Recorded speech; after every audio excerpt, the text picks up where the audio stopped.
ए मेरे वतन के लोगों, जरा आँख में भर लो पानी, जो शहीद हुए हैं उनकी जरा याद करो कुर्बानी.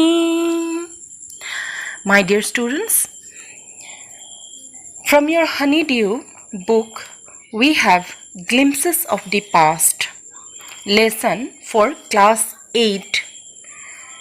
The first part of the lesson is the martyrs. Here we see the first picture where a singer who is none other than our Lata Mangeshkar ji and singing a song, "Oh my countrymen, let your eyes fill with tears as you recall the sacrifices of India's martyrs."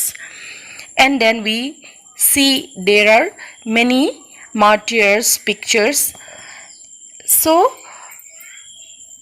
next, in the second part, in this second part we get the company's conquests. The company's conquest. The company is none other than the British East India Company, who came to India for the purpose of trade. But they expanded their rule in India with its superior weapons. The British East India Company was extending its power in 18th century India. There were princely states in India at the time. India was not united, and the Indian princes were short-sighted. That upstart Raja, call the English merchants. They will help me to defeat him. So Indian princes were short-sighted and they wanted to defeat other princes with the help of the British. The people had no peace due to such constant fights. So common people were suffering due to this type of wars. The rivalries helped the East India Company and it could easily subdue Indian princes one by one. So those who took the help of the British East India Company to fight against the other princely states, the one who took the help of British were become victorious. A far-seeing ruler like the brave Tipu of Mysore fought the British till he died fighting. So Tipu Sultan, as we hear today, he fought against British and then he was killed in the battle. Thank God there is peace in the country now. No more wars and no looting by thugs. So people had mixed reactions. Some of the common people were happy because there were no more thugs and luteras in India because they were afraid of British. So some of them were very happy because of the arrival of the British. It is God who sent the British. Our destiny is linked with them. So some of the people were happy and they were saying that the arrival of the British was a good sign. On the contrary, some others were not happy. They were telling the white man has killed or dethroned our kings. Some kings were not good, but after all they were of this land. Now we have become slaves of foreigners. So you can see there are mixed reactions from the common people because some of them liked because they lived happy life due to the absence of the luteras and thugs and the kings. At the same time, some of them were able to understand that because the foreign people, British, were taking the hold of our country, they were totally neglecting the Indian people. Third part is British rule. 1765 to 1836. In this part, religious leaders preached ideas like untouchability and child marriage. So, in our country, there were religious people who misled the common people. They were preaching that they should always recommended children to get married at an early age. Anyone who crosses the seas loses his religion. So the religious leaders used to tell the common people that they should not go by crossing the seas. All the misery in the world is due to women. So some of them also said that women were the reason of all the miseries in the world. Means women brought sufferings to people. The truth was that Indians had lost self-respect. The British scorned them.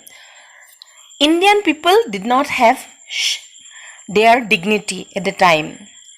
Some of the British officers talked, the natives are unworthy of trust, incapable of honesty. But some bootlickers said, honor, but I am honest. So you can see that there are people of India or Indian people who always licked the boots of the British East India Company officers to get some benefits. Being merchants, the British wanted quick profits. Their heavy taxes forced farmers to abandon their fields. Because East India Company came to do business in India, so they wanted to get profits only, and in order to get profits, they used to levy heavy taxes on Indian people. See, here it is told, but your men are taking all my crop. You are still in arrears. If you don't pay next week, I will send you to jail. So this way, they tortured the common people. They used to levied high amount of taxes, and the Indian people were unable to pay them, and they seized their incomes as well as their belongings. Still, the British invented other methods which gave them more profits. The good manufactured in England should not have any import duty when brought into India. A good idea. The East India Company's laws began to cripple Indian industries. So, British East India Company, whenever they imported their manufactured things from England, they did not pay any taxes. So, it could be sold at a very low price. So, the poor Indian people had to buy the cheap British products. Inevitably, famines followed. Between 1822 and 1836, 15 lakh Indians died of starvation. Starvation means when people do not have anything to eat. So, the British policies ruined the export artisans and their business. So, the British had type of policies which always ruined the Indian workers. See the fourth part, Raja Ram Mohan Roy, from 1772 to 1833. There were many social reformers at the time, and among them Ram Mohan Roy, a learned man from Bengal, understood what was wrong with the country. Let us not despise ourselves. Our ancient culture is great and we are capable of greater achievements. We must first reform our society. Superstitions have been ruining us. So people like Ram Mohan Roy understood the lacuna or the drawbacks of our Indian culture. They knew that Indian people also have a great culture, but there are some superstitions, some beliefs among the people of India which ruined them. Superstitions means false beliefs. He told his wife Uma cows are of different colors, but the color of their milk is the same. Different teachers have different opinions, but the essence of every religion is the same. So he told his wife that generally people believe God and their ways of worshipping God may be different, but the main purpose behind their worship is to receive God or achieve the company of God. So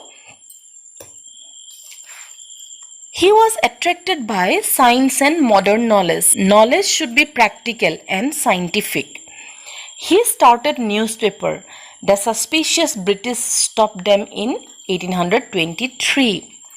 He crossed the seas and went to England to see what made the British powerful.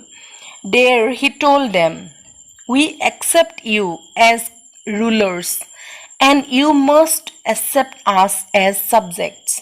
But you must remember the responsibility a ruler owes to his subjects."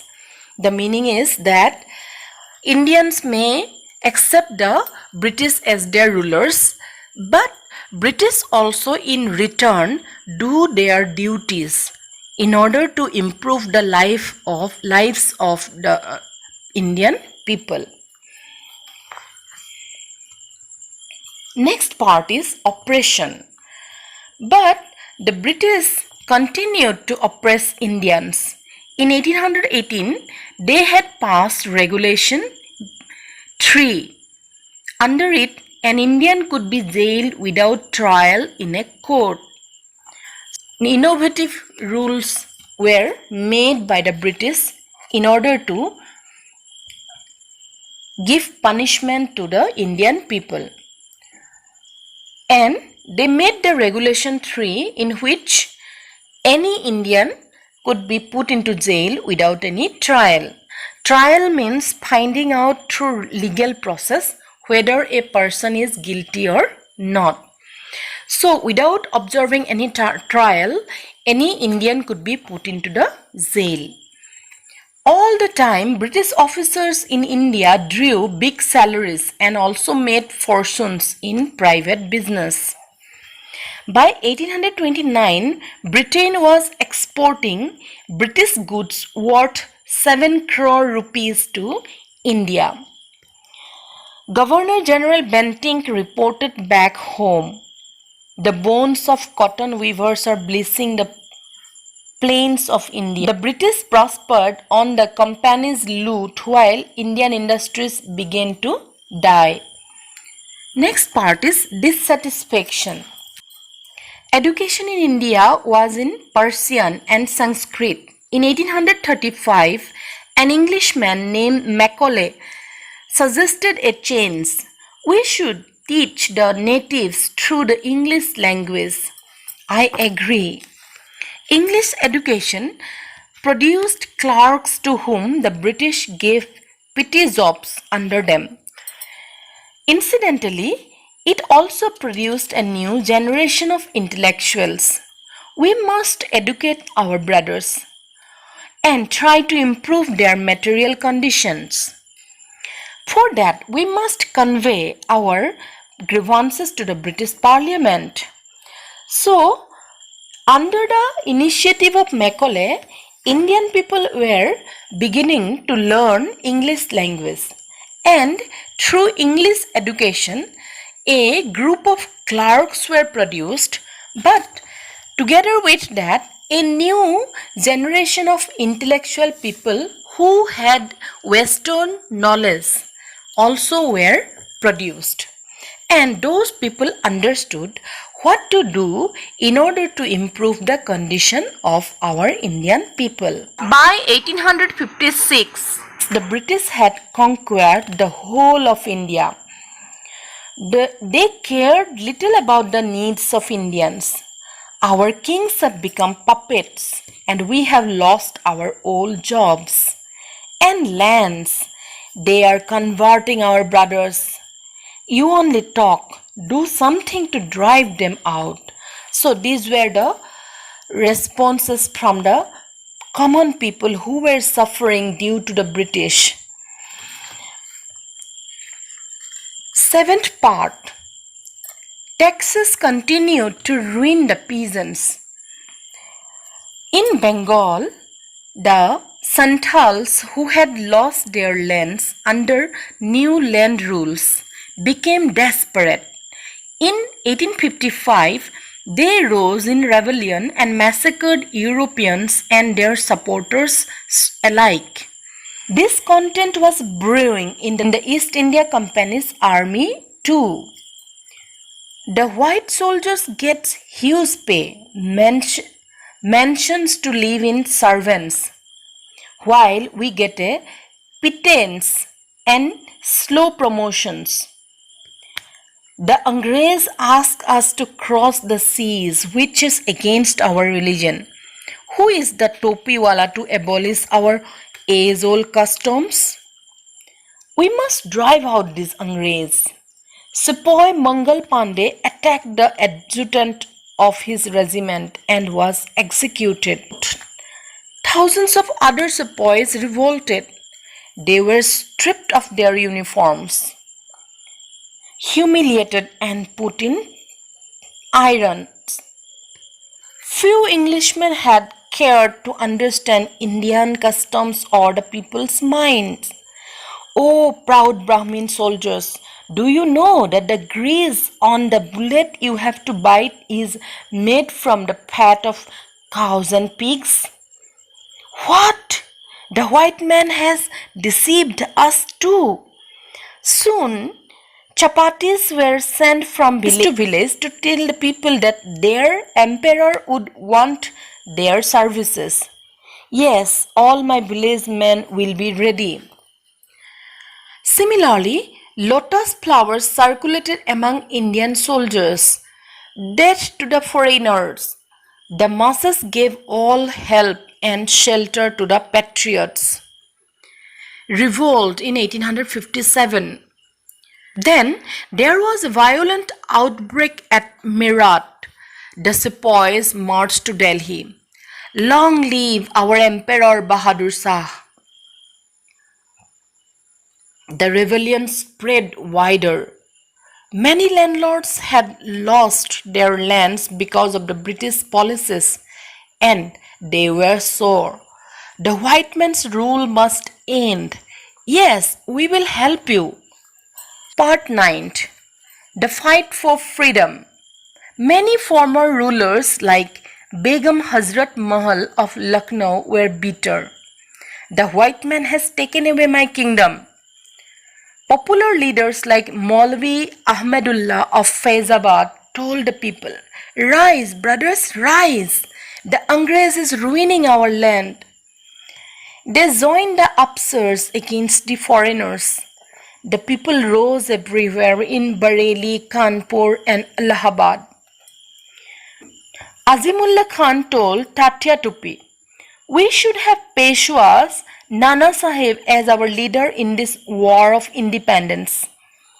The patriots pounced upon the British and fought pitched battles all over North India. 80-year-old Kanwar Singh of Bihar received a bullet in his wrist. Mother Ganga, this is my last offering to you. This is from our freedom movement, S.D. Savant.